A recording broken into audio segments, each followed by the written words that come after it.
Atualmente, o Brasil passa pela maior crise hídrica dos últimos 90 anos. A situação dos reservatórios do Sudeste e Centro-Oeste do país é crítica. A falta de chuva afetou principalmente essa região, onde ficam as hidrelétricas responsáveis pela maior parte da geração de energia no país.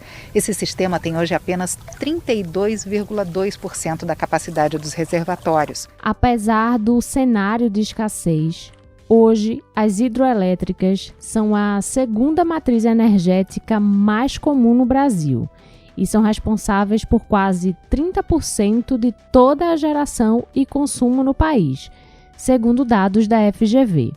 Ela só perde para o petróleo, que até hoje é a nossa principal matriz energética e que sozinho representa 38% de toda a energia gerada.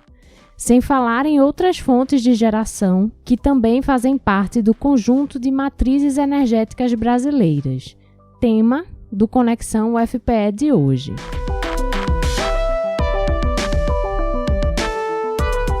Eu sou Ariana Pacheco e para entender um pouco mais sobre como o Brasil vem gerando energia nos últimos anos e como ele tem se preparado para os próximos, eu converso com Shigeru Chiba, professor do Departamento de Pós-Graduação em Tecnologias Energéticas e Nucleares da UFPE e especialista em energia solar, e também com Heitor Scalambrini, doutor em energética e professor aposentado da universidade.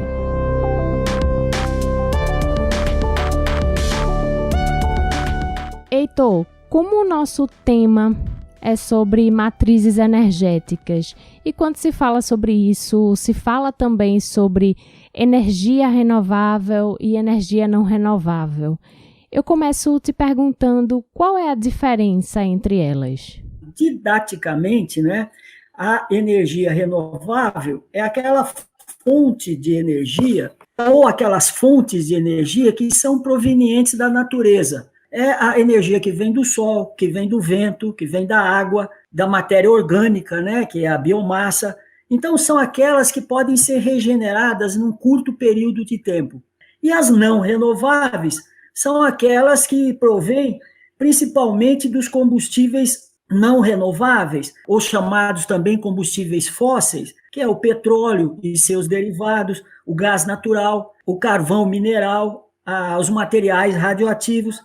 São aquelas que não são regeneradas em curto espaço de tempo, elas precisam de milhares de anos. São fontes finitas. Então, essa é a diferença básica. Como você falou de matrizes, eu acho que é muito importante, porque há uma certa confusão na questão da matriz energética, matriz elétrica. Então, é bom esclarecer nesse início da nossa conversa. A matriz elétrica, na verdade, é um conjunto de fontes de energia que são utilizadas para gerar energia elétrica, para produzir energia elétrica. E a matriz energética são as fontes de energia utilizadas para produzir energia, além da energia elétrica, a energia de calor, a térmica, a energia de tração, de todas as formas de energia. Então, a gente pode dizer que a matriz elétrica está contida dentro da matriz energética. Eu acho que aqui a discussão maior vai ser sobre a matriz elétrica, que a energia elétrica é a dia que nos importa bastante, Verdade, Heitor. Eu acho que a nossa conversa vai mesmo acabar girando em torno desse tema. E Chiba, falando sobre a diferença entre energia renovável e não renovável, qual é a relação entre degradação ambiental e geração de energia? Eu diria que a questão ambiental colocada pelo consumo da energia está já bastante explicada, está bastante difundida, é a questão do aquecimento global. Ou seja, a geração de resíduos de geração elétrica ou energética, basicamente CO2 ou a criação de gado ou com a eliminação de metano, provoca o chamado efeito estufa. E o efeito estufa provoca o quê? Provoca o aquecimento da temperatura média da Terra. Quais as consequências desse aquecimento global?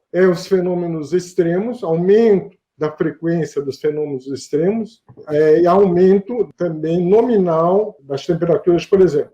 Então, quando eu falo aumento da frequência, significa que tanto as situações catastróficas como tufão, precipitação de grande volume, etc., ocorre com mais frequência e também ocorre de forma menos distribuída. Tem regiões onde há secas intensas, tem outras regiões onde há inundações intensas. Então, basicamente, toda a nossa civilização está baseada na queima de combustíveis fósseis, chega a cerca de 80%. Queima em si, ou queima através de combustão em transporte de forma geral, né? E isso tem provocado o aquecimento global. E isso tem provocado esses fenômenos cada vez maiores, catastróficos. Tiba, é uma relação muito importante, né, entre a questão de energia e meio ambiente, né?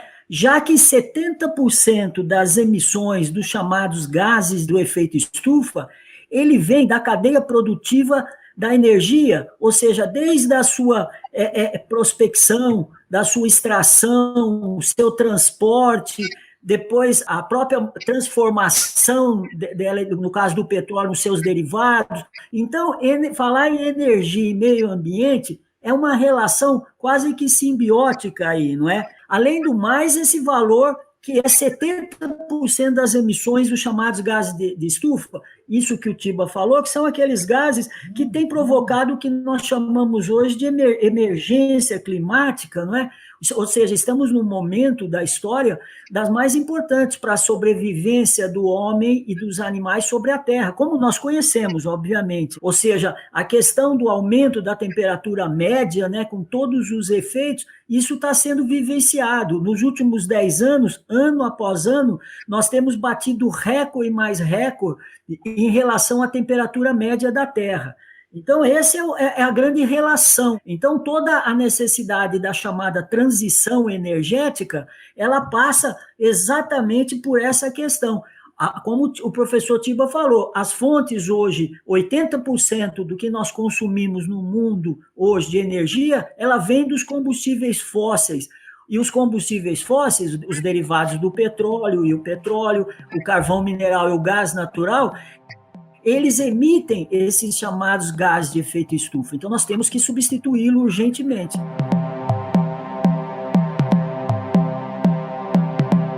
Heitor, em comparação com o resto do mundo, de um modo geral, o Brasil tem um grande percentual, né, de matrizes energéticas renováveis. Por quê? O que é que faz com que o Brasil saia na frente nesse quesito? Apesar de a gente, como você falou, né, ainda utilizar muitas fontes de energias não renováveis. Há muita confusão, Ariana, em relação a essa questão. Por isso que eu fiz isso, né? Questão de dizer o que é uma matriz elétrica e o que é uma matriz energética. Do ponto de vista da matriz energética, ainda hoje, grande parte da nossa matriz, ela é sustentada pelos combustíveis fósseis, pelo petróleo, principalmente, muito semelhante do que ocorre no mundo.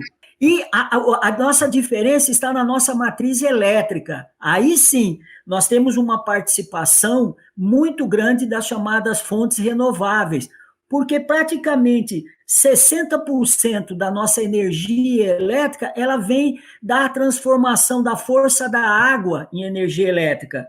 Os outros 22%, aproximadamente, vêm das pequenas centrais hidroelétricas, eólicas, e do sol, e 15% em torno aí dos combustíveis fósseis, né, do petróleo e seus derivados, e 2% da energia nuclear. Portanto, nós temos uma ampla maioria de fontes renováveis produzindo energia elétrica, mas para produzir energia de todas as outras formas, ainda nós estamos muito parecidos com o mundo. Ou seja, nós consumimos basicamente, a maioria das chamadas fontes energéticas são de origem fóssil. Eu gostaria de acrescentar à fala do Heitor o seguinte: não basta ser renovável. Esse paradigma já está superado. Antes era renovável ou não renovável. Hoje, eu diria que não basta ser renovável. Porque, por exemplo, a hidrelétrica é renovável, mas para os aproveitamentos da Amazônia tem um custo ecológico e ambiental enorme. Então, não basta ser renovável. E a outra questão que se coloca a médio e longo prazo, com a inserção massiva e maciça da energia solar fotovoltaica, a questão do lixo eletrônico, depois do ciclo de vida das centrais solares fotovoltaicas, ciclo de vida de 30 a 40 anos, vai ter uma quantidade enorme. Nos próximos 30 anos vamos ter lixos eletrônicos provenientes da fonte de energia solar fotovoltaica enorme. Então, tudo quando se torna muito macro, muito grande, de grande utilização, os impactos ambientais começam a ser grandes. Então, muda-se um pouco o paradigma da discussão anterior, que era o seguinte: renovável não polui, ou polui pouco, e não renovável é muito poluidor. Eu concordo plenamente da mudança de paradigma entre a questão da energia renovável e não renovável. Acho que vários problemas surgem a partir das chamadas energias renováveis, né? Que é chamada também de energia limpa, que é um conceito errôneo. Não existe fonte de energia limpa. Existe a suja, que são aquelas que vêm dos combustíveis fósseis, do petróleo e seus derivados, carvão mineral e energia nuclear. E existem as menos sujas, que são as fontes renováveis, do sol, do vento, da água, da biomassa. Porque para você considerar uma fonte limpa, não é suficiente falar que ela não emite os gases de efeito estufa, mas todos os problemas socioeconômicos e ambientais que envolvem essa questão. Então, esse eu acho fundamental. Inclusive, a questão que o Timba falou do lixo eletrônico, também a mineração, né? E todos os problemas que traz a mineração. Porque você vai precisar de vários materiais, né, para construir os aerogeradores, para fazer as células solares e assim por diante. E a gente sabe o significado da mineração do ponto de vista ambiental, né? Basta lembrar os acidentes de Brumadinho e de Mariana que nós tivemos. O rompimento da barragem provocou uma avalanche de lama e rejeitos de minério que atingiu em cheio o distrito de Bento Rodrigues. Por mais de 600 quilômetros, arrasou mais 3 distritos e a cidade de Barra Longa, até alcançar o mar no Espírito Santo. Tiba, a principal fonte de geração de energia renovável no Brasil são as hidroelétricas, como já foi citado aqui. E é essa energia que a gente usa no nosso dia a dia para ligar a TV, o micro-ondas, o ar-condicionado. E recentemente a Agência Nacional de Energia Elétrica anunciou a adoção da bandeira vermelha na conta de luz. Ou seja, a conta vai ficar mais cara. O que está por trás desse aumento? Simplesmente é o seguinte: se você não tem capacidade de geração elétrica via hidráulica, que é uma das mais baratas, você tem que acionar outras formas de geração. E, no caso, o que se aciona hoje são térmicas a óleo diesel ou combustível fóssil, que tem 2 inconvenientes: são altamente poluidores e têm custos muito altos, porque eles trabalham em regime de disponibilidade, não trabalham em regime contínuo. O que quer dizer esse regime de disponibilidade? Disponibilidade, ele está pronto para fornecer uma determinada carga quando o sistema exige, mas só que ele não está funcionando sempre. Ele fica pronto para situações de contingência, digamos assim. E por isso que ele se torna caro. E isso reflete o quê? Na bandeira vermelha. A bandeira vermelha, na verdade, é um custo por quilowatt-hora ou megawatt-hora dividido pela população total, os usuários totais. Então, isso daí está sendo socializado, o prejuízo está sendo socializado a todos nós. Isso é a bandeira vermelha, na verdade. Então, basicamente isso. Por que está acontecendo isso? Não choveu como se esperava, os níveis do reservatório estão muito baixos, e se eu continuar usando o reservatório de forma usual, eles vão entrar em colapso em algum momento. Essa é a questão. E não tem alternativa nesse momento.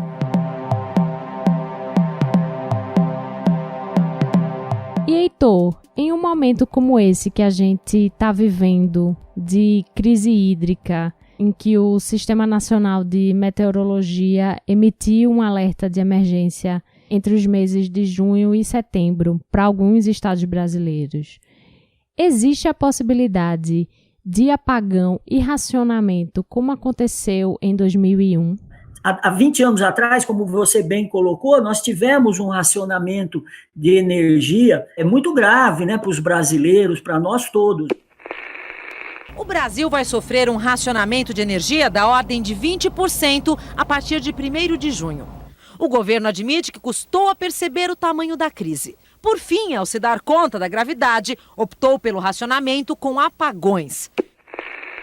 E hoje eu vejo que a situação é um pouco diferente da época. O que nós tínhamos em comum na época é que a falta da chuva era uma questão mais localizada na época, e hoje também ela é. Basicamente, o grande problema da falta de chuva são nos reservatórios da bacia do Rio Paraná, que inclusive inclui aí a hidroelétrica de Itaipu, que fornece energia para todo o Brasil e uma parte dela para o Paraguai. Mas, por outro lado, nesses 20 anos, aumentou muito a nossa rede de transmissão.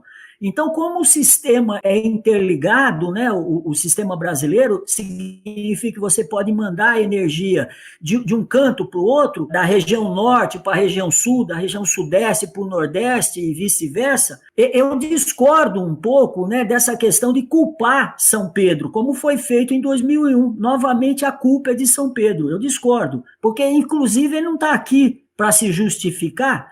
O que eu vejo hoje é uma questão de planejamento sobre essa questão da energia. Nós temos alguns órgãos, né, como o Conselho de Política Energética, que é um órgão de assessoramento à presidência, a Operador Nacional do Sistema Elétrico, né, que é responsável pelo acompanhamento e toda a gestão do parque gerador de energia. Temos a Agência Nacional de Energia Elétrica, que regula, fiscaliza, implementa as políticas e as diretrizes do governo federal, que estabelece também as tarifas, né, que faz outorga de concessões, autorizações de novos empreendimentos. Ou seja, esses órgãos aí, eles estão nos devendo um bom planejamento, porque nós sabemos a situação hoje é uma situação que pode perdurar mais. E quais são as novas ideias do governo brasileiro em relação à energia? Porque as mudanças climáticas, ela inclui também a questão das chuvas, também o desmatamento que está ocorrendo na região amazônica, ela influencia nessa questão dos volumes de água na região sul, sudeste. São chamados rios voadores, ou seja, a água na forma de nuvem, ela vai lá da região amazônica até o sul do país, então o desmatamento está trazendo. Isso tudo é sabido, a ciência tem nos mostrado hoje. Então, realmente, eu não culpo o São Pedro, eu culpo o governo brasileiro, através do Ministério de Minas e Energia, através desses órgãos, CNPE, o Conselho Nacional de Política Energética, a ONS, a ANEEL, a ANA também, que é a Agência Nacional de Água, de ser responsável por essa situação. Então, ao meu ver, a responsabilidade maior é a falta de planejamento. E só mais uma coisinha, Ariana, que eu acho que vale a pena, Tiba, mencionar, principalmente, por exemplo, aqui no Nordeste, a questão do Rio São Francisco, ou seja, a própria Chesf, o significado que vai ser essa gestão das águas. Sabemos muito bem que o Rio São Francisco, a água do Rio São Francisco, tem múltiplos usos. Ela atende não só a questão do abastecimento humano, ela não atende não só a questão da irrigação e como a geração de energia elétrica, a piscicultura. Então, como conciliar essas coisas aí, imaginando a possibilidade da privatização da Eletrobras e suas duas concessionárias, a CEMIG e a Chesf? Porque privatizar a Chesf é privatizar o Rio São Francisco. E as outras atividades que provêm de suas águas, como que vai ser essa situação? Portanto, eu responsabilizo o governo brasileiro, através do Ministério de Minas e Energia e seus órgãos associados, sobre essa possibilidade do racionamento, que não planejou, não fez o dever de casa.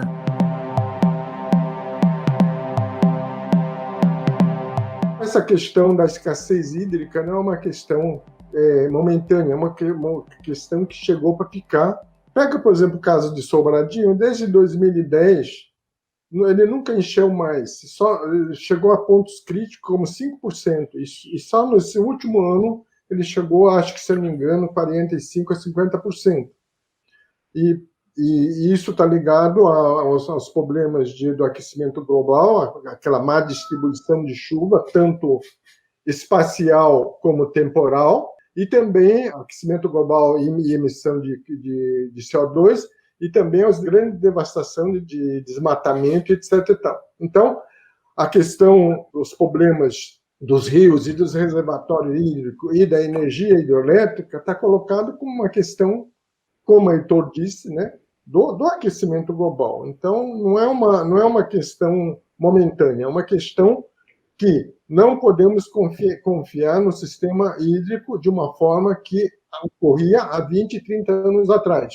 Então, essa nova conjuntura, o professor Heitor tem toda a razão, não foi captada pelos órgãos de planejamento e, portanto, não houve preparo. Obviamente, dizer que houve preparo utilizando termoelétrica a gás, etc.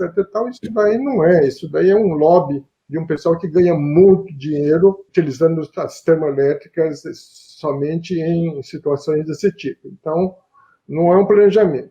Então, voltando um pouco e começando a fazer uma ponte para a energia solar. Por exemplo, a questão do regime hídrico e dessa irregularidade do regime hídrico pode ser sanada, por exemplo, porque a energia solar, quando a energia solar é máxima no Nordeste, a questão da afluência hidrológica é mínima. Então, num período que tem que economizar água, ou seja, a gente poderia ter a máxima da geração solar, né? Então, essa seria, digamos, uma visão para o futuro, uma visão que os planos decenais deveriam ter, né, e introduzir, por exemplo, a geração complementar solar hidráulica, porque eles são complementares no seguinte sentido: quando uma é máxima, outra é mínima. Então, quando tem escassez de água, que é no verão, você tem muito sol. Então, portanto, poderia estar gerando muita energia elétrica com a tecnologia solar fotovoltaica. Daí vamos dizer, a tecnologia solar fotovoltaica tem problemas de armazenamento. Ele tem que ser usada na mesma hora da geração. E essa máxima geração vai ocorrer que hora? Das 10 ou 9 às 15 horas. Essa é máxima, onde a demanda é mínima. Então, teria problema. Então, o que poderia fazer? Poderia bombear essa água na hidrelétrica, bombear com essa energia solar água na represa hidrelétrica para cima e utilizar no período de pico, no começo da noite, por exemplo. Então, essas visões estratégicas deviam estar permeando por esses nossos sistemas de planejamento energético. Então, um pouco isso daí, não ficar na mesmice, sempre na mesmice, e não pegando recursos abundantes e complementares que nós temos. Começando a colocar algumas coisas que eles deveriam pensar, né? E essa seria uma delas. Concordo plenamente com o professor Tiba nessa questão. E ele falou duas palavrinhas mágicas aí que devem constar e que já deveriam constar no planejamento energético, que é a questão da diversificação das fontes de energia e a complementação entre elas. Ele lembrou muito bem essa complementaridade que existe entre épocas do ano, que o sol é mais intenso e que as chuvas são menores. E eu diria, não só a energia solar, a energia eólica também, ela entra nessa complementaridade, nessa diversificação.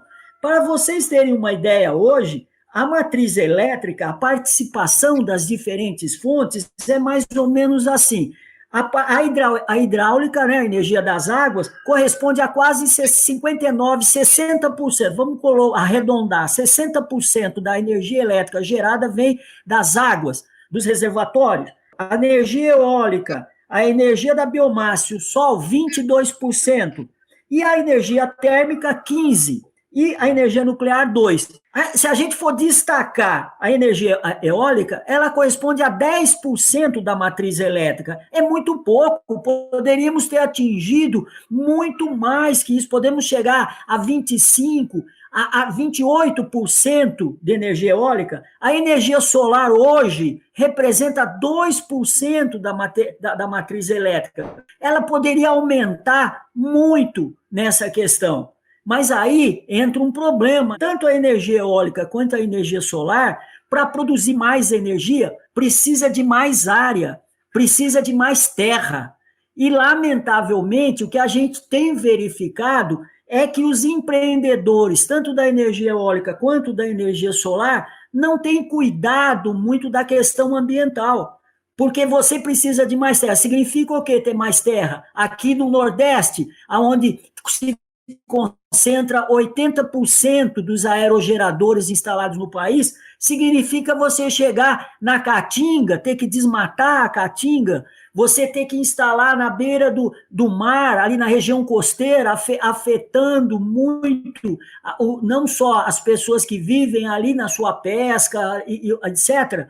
Então, aí, Ariana, vale a pena a gente aqui falar e conceituar. Existem, basicamente, duas maneiras de você gerar energia. Falando assim de uma forma didática, uma maneira é o que a gente chama geração centralizada. São os grandes parques de energia eólica, as grandes termoelétricas, as grandes hidroelétricas, que geralmente estão longe da região de consumo. E essa energia precisa ser transportada através de linha de transmissão até a quem consome essa energia. A outra forma de geração de energia é a chamada geração de energia descentralizada. É aquela geração distribuída, sinônimo. É aquela geração em pequena escala, que você faz próxima do local que você vai consumi-la, sem a necessidade das linhas de transmissão. Então, hoje, para mim, a questão de um planejamento estratégico tal, é você diversificar e fazer a complementação das diferentes fontes, aumentar a participação da energia solar, aumentar a participação de termoelétricas à biomassa, enfim, e diminuir o uso dos combustíveis fósseis. O governo está fazendo tudo ao contrário. O governo está incentivando as térmicas, porque, como o Tiba falou, as térmicas, essas usinas térmicas, que usam gás natural, carvão mineral e derivados de petróleo, isso é uma mina de ouro. Então, são lobbies, né, pressões são feitas que acabam fazendo com que nós utilizamos essa fonte de energia que vai de encontro, vai na mundo está fazendo, ou seja, se livrando das fontes não renováveis, daquelas que causam a emergência climática no nosso país. Então, há muitos pesquisadores de universidades, estudiosos e mesmo movimentos populares que apontam nessa direção. Uma matriz de energia elétrica sustentável é uma matriz que diversifica a fonte de energia e elas são complementares entre si. Esse é o caminho.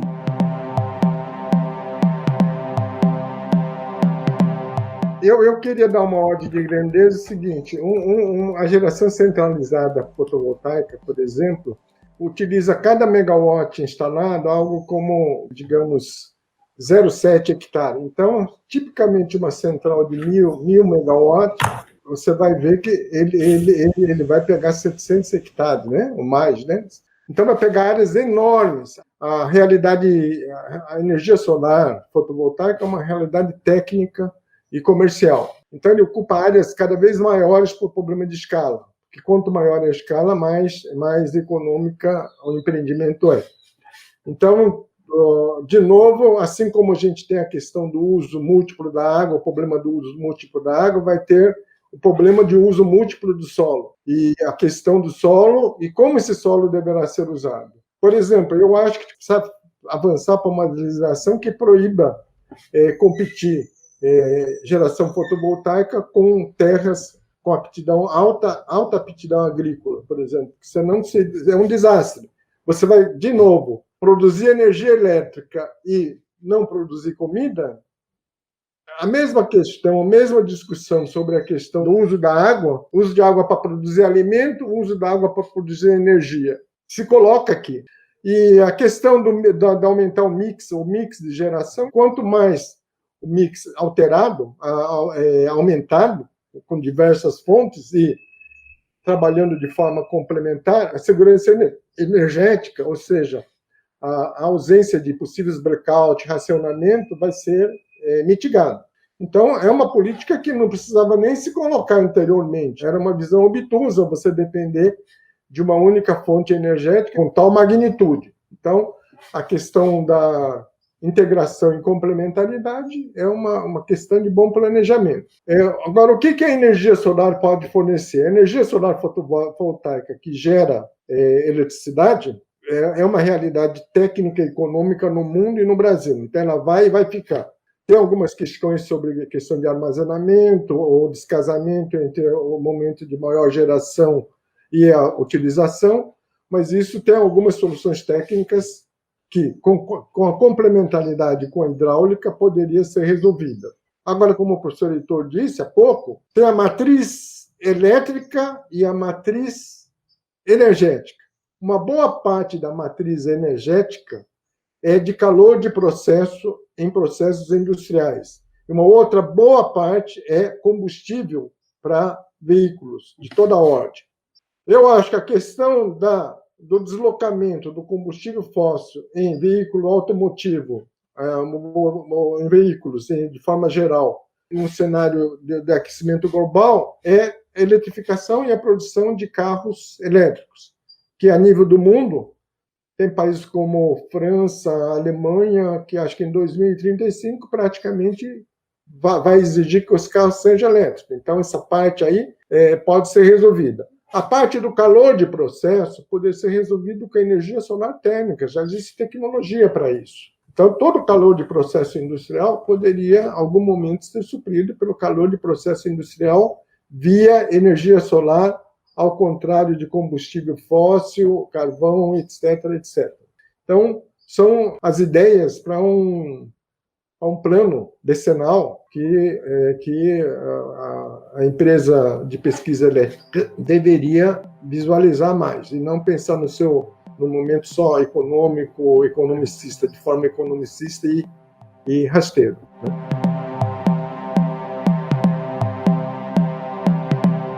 Tiba, como é que o Brasil vem atuando em busca da diversificação das matrizes de geração de energia elétrica? Se é que vem existindo algum tipo de movimentação nesse sentido? Eu acho que de forma incipiente e muito clássica, porque eles diversificaram com o quê? Com nuclear e com térmicas. Como o professor Heitor tinha dito, o problema de diversificação, temos que fazer uma diversificação com qualidade, não uma diversificação que ajuda a diversificar, mas que leva a problemas ambientais tão graves quanto. Então, por exemplo, a nuclear realmente ele não dá problema estufa, isso é verdade. Mas caso ocorra um acidente nuclear, Fukushima, Chernobyl, os acidentes são de proporção catastrófica e que interdita áreas durante séculos. Tem a questão do lixo radioativo não resolvido também. Então, não adianta diversificar por diversificar. Tem que diversificar com qualidade, de maneira que você tenha segurança de fornecimento de energia elétrica, no caso, sem comprometer ou agravar as questões ambientais. Então, essa é uma primeira questão. E eu diria que o Brasil diversificou de forma muito pouco ousada, né? Só tem um ponto que eu posso dizer, que eu reconheço, que no planejamento estratégico da Chance, por exemplo, tem uma quantidade muito grande de eólica, algo como, se não me engano, 10 mil megawatts até 2030. Então, isso é, de fato, uma diversificação. Então, nós estamos precisando de um planejamento maior também para a energia solar. Mas, como o professor Heitor diz, grandes sistemas centralizados também têm a viés de problemas ambientais. Então, ele sugere a geração distribuída. Numa linguagem mais popular é o seguinte: geração distribuída é geração em cima do teto de cada uma das casas da gente. Ou seja, individualmente a gente ser capaz de gerar a nossa própria energia elétrica. Sim, no teto da sua casa. Uma parte, pelo menos. Se não tudo, uma parte. Isso é geração distribuída, que o professor Heitor disse. Que é um sonho de consumo de todo pernambucano ou de todo nordestino e brasileiro. No caso nosso, é ficar livre da CELP, não é? É um sonho de consumo, produzir a nossa própria energia. Mas, olha, eu tenho uma questão a levantar, Tiba, Ariana, que é em relação à questão das fontes renováveis, que o Tiba bem colocou como essa questão da mudança do paradigma. Se a gente não mudar essa lógica econômica que prevalece sobre toda a lógica, sobre a lógica ambiental, a lógica das pessoas, o bem-estar das pessoas, as fontes renováveis, o sol e o vento, vão acabar trazendo mais problemas do que soluções. Das grandes superfícies é uma mera questão econômica, porque as pessoas colocam áreas contínuas de milhares, de centenas e milhares de aerogeradores, de placas solares. Então, essa lógica ela é muito perversa se nós mantermos essa lógica nesse período que nós estamos chamando de transição energética, sair das fontes não renováveis para as fontes renováveis. Então, as fontes solar, a energia do vento, a energia da biomassa, ela vai se tornar tão ruim quanto as que nós estamos querendo deixá-las, que são os combustíveis fósseis, a energia nuclear, a energia do carvão mineral, a energia do gás natural. Portanto, nós temos que mudar a lógica. Não dá para ter fontes renováveis de energia nessa lógica economicista, não dá. Vai trazer os mesmos problemas. E já inúmeros problemas que estão ocorrendo aqui em Pernambuco, na questão dos brejos de altitude, no brejo da Madre de Deus, naquela região na Paraíba, ou seja, aqui os aerogeradores estão sendo instalados em áreas de nascentes de água, enfim, e expulsando pessoas, porque são contratos de arrendamento de terra draconianos que são feitos. Mas, enfim, isso é uma outra questão. Acho, sim, que, como o Tiba também falou, temos que ter novas ideias. Não é possível que o planejamento energético brasileiro hoje, elétrico, fique na mão de lobistas. Porque hoje o Ministério de Minas e Energia está sendo comandado por um almirante que não tem conhecimento nenhum dessa questão de energia no país. Ele conhece bem a questão da energia nuclear, porque ele foi coordenador de um programa de construção de submarinos nucleares, um acordo Brasil e França. Ele não conhece absolutamente nada. E hoje o Ministério de Minas e Energia é dominado pelos lobbies que interessam ter termoelétricas e tal. Então, essa questão é fundamental, mas há soluções, óbvio que há. Por isso que nós, o ser humano, muitas vezes se confunde até com animais, por isso que nós temos uma pequena diferença do raciocínio e do pensar, não é? Existem hoje conceitos como o agrofotovoltaico na área rural. São sistemas que não são instalados diretamente, praticamente no chão. São instalados a 2 metros, 2,5 metros de altura. E embaixo você pode fazer plantações, vai aumentar um pouco o custo, significa diminuir um pouco o lucro do empreendedor, mas é isso que eu falei, temos que mudar a lógica. Temos a necessidade de ter um zoneamento, ou seja, onde você pode instalar locais para produzir energia e aonde você tem locais para produzir comida, alimento. Não se pode ter essa competição, porque nós não se alimentamos de energia, nós temos que comer, mas a energia também é fundamental para a vida moderna que nós vemos. Então, fazer um zoneamento, aonde pode instalar as fontes de energia, onde não se pode instalar. Eu acho que se nós não mudarmos a lógica, todas as vantagens comparativas que tem a energias renováveis, elas vão se perder se não mudarmos a lógica econômica. Ou seja, os planos do governo federal, que não são de agora, mas que têm sido reforçados agora, do ponto de vista da diversificação da matriz elétrica brasileira, é aumentar a participação das termoelétricas movidas a combustível fóssil, aquelas que emitem os chamados gases de efeito estufa. é introduzir a energia nuclear, aumentar a participação da energia nuclear, construindo 6 novas usinas, um complexo à beira do Rio São Francisco, que nós estamos falando aqui de toda uma problemática que está acontecendo no Rio São Francisco, que é de múltiplo uso, e se fala na privatização do rio, da água, porque privatizar a Chessa é privatizar o rio. Além disso, a construção de grandes hidroelétricas na região amazônica. Então, esses são os planos governamentais a médio e longo prazo. Vai completamente na contramão de tudo que nós estamos dizendo, que o mundo está dizendo sobre os perigos de mantermos essa matriz energética e elétrica hoje baseada nos combustíveis fósseis.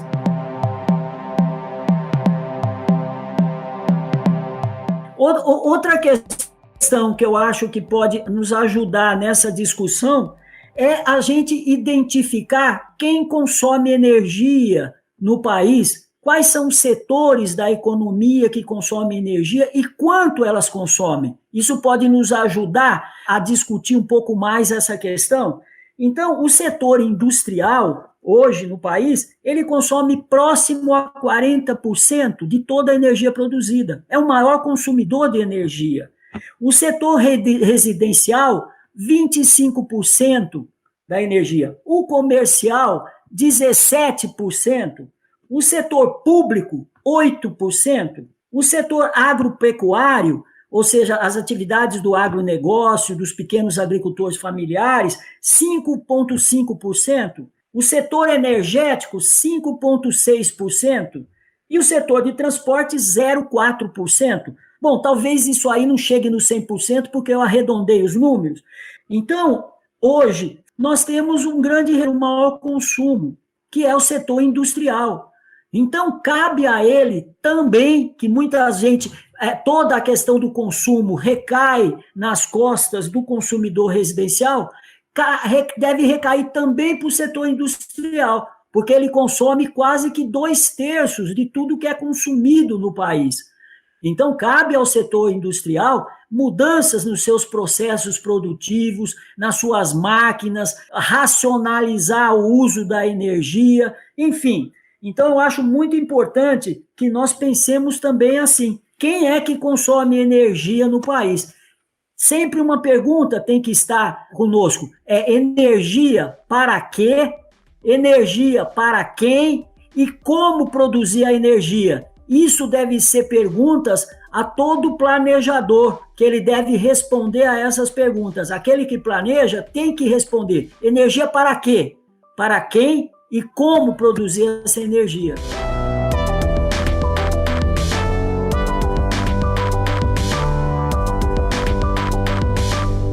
Heitor e Tiba, a gente vai se encaminhando para o fim do programa. E a minha última pergunta sobre o tema que a gente está discutindo aqui hoje é: quais são as opções mais promissoras para o Brasil quando se fala em diversificação de matrizes elétricas? Tem 3 fontes primárias importantes, que é a hídrica, solar e eólica.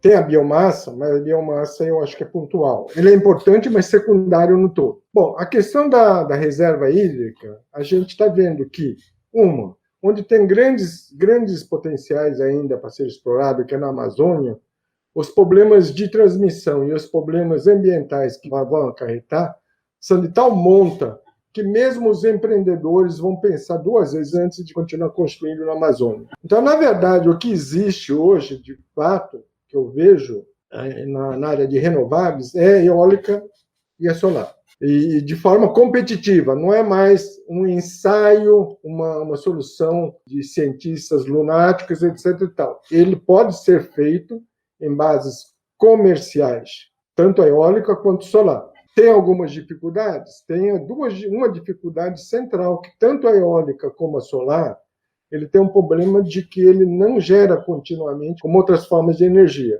Ele tem intermitência, ele precisa gerar de forma intermitente. Mas como isso daí pode ser resolvido na medida que se resolva alguns problemas de armazenamento de energia. Uma das armazenamentos que eu estou sugerindo é nas horas nas horas de pico, você armazenar energia hidráulica e bombear para cima a montante de uma usina hidrelétrica. Então, você armazena água como energia hidráulica e depois gera num outro momento qualquer. Então, tem soluções técnicas e isso pode ser implementado. A outra questão é que tem um campo enorme na parte da energia gerada, utilizada na indústria, não como eletricidade, mas como calor de processo. Então, esse é um pacote grande de energia que deveria deslocar uma série de combustível fóssil, gás, etc. e tal. Poderia deslocar isso daí. Isso também tem uma tecnologia solar de grande porte que pode fazer isso. Seria a geração solar termoelétrica e para calor de processo industrial. Então, num planejamento ousado, deveríamos colocar o desenvolvimento dessa tecnologia, né, e tornar viável técnica e economicamente num prazo de 10, 15 anos. E é quem está fazendo isso, não sou eu que estou falando. Estados Unidos, China, embora a geração solar termoelétrica e de calor de processo ainda não seja totalmente competitiva, custe 2 ou 3 vezes a energia solar fotovoltaica, eles estão investindo maciçamente, né? Assim como a China, em 2000, não tinha nada de fotovoltaico, nem fabricava uma célula. 5 empresas maiores do mundo eram tudo europeia ou japonesa. Em 10 anos, dominaram a tecnologia solar fotovoltaica e hoje eles são hegemônicos na tecnologia solar fotovoltaica. Então, eles têm os planos quinquenais, os planejamentos quinquenais, pode falar mal do regime chinês, mas eles fazem planejamento e cumprem planejamento e seguem o planejamento. Só fazendo assim que a gente pode chegar a algum lugar. E, infelizmente, não é o caso do Brasil. No Brasil, a gente tem pouco planejamento, ou quase nada, e sempre estamos começando do zero, né? Isso é um problema, mas isso é o nosso país, né? Eu acho que nessa nossa conversa ficou claro a quem está nos escutando de que há, sim, outras alternativas. Há, sim, tecnologia suficiente para resolver vários dos problemas que se colocam sempre como um empecilho por aqueles que não querem esse tipo de matriz, não é uma matriz diversificada, uma matriz complementar, uma matriz que atenda realmente o interesse e o bolso do povo brasileiro. Porque nós pagamos hoje uma tarifa entre as 5 maiores do mundo, e temos a água, que é uma fonte de energia baratíssima, temos a energia eólica, que é baratíssimo, né? E a energia solar, que diminuiu drasticamente o custo. Portanto, a questão fundamental que se coloca é essa: não é um problema técnico, é um problema político, é um problema de decisão política do que fazer, porque eu defendo uma transição energética, mas ela tem que ser democrática, a população tem que participar dessa, porque ela é que paga o pato das decisões que são tomadas, a revelia das pessoas. Ela tem que ser mais justa, mais inclusiva e popular. É assim que eu penso que deva ser uma transição, e não ditada pelos interesses econômicos, dos grandes grupos econômicos, que apossaram realmente do Ministério de Minas e Energia e do governo federal. Então, esses grupos que impõem para nós soluções que não são as soluções adequadas para a população brasileira, para a maioria das pessoas, são, sim, adequadas aos seus interesses econômicos. Essa é a grande questão. Eu acho que é a lição que nós tiramos, né, desse debate e dessa conversa que nós tivemos sobre um assunto que eu acredito de interesse de todos. Não é um interesse só dos PH deuses, não é um interesse só dos grandes técnicos, dos especialistas, dos entendidos. É a cada dia mais a população se apropriar dessa discussão da energia, porque, finalmente, quem paga o pato das decisões mal feitas, das decisões que atendem a grupos, é a maioria das pessoas que vão lá pagar sua tarifa no final do mês. E cada mês está mais caro, e agora, com essa esdrúxula instrumento, que são as chamadas bandeiras. Essas bandeiras, elas vieram com o intuito de aumentar os grandes lucros das distribuidoras. Isso sim que é a realidade dos fatos. Então, eu agradeço muito o convite, a você e estarei sempre à disposição. Tchau, valeu!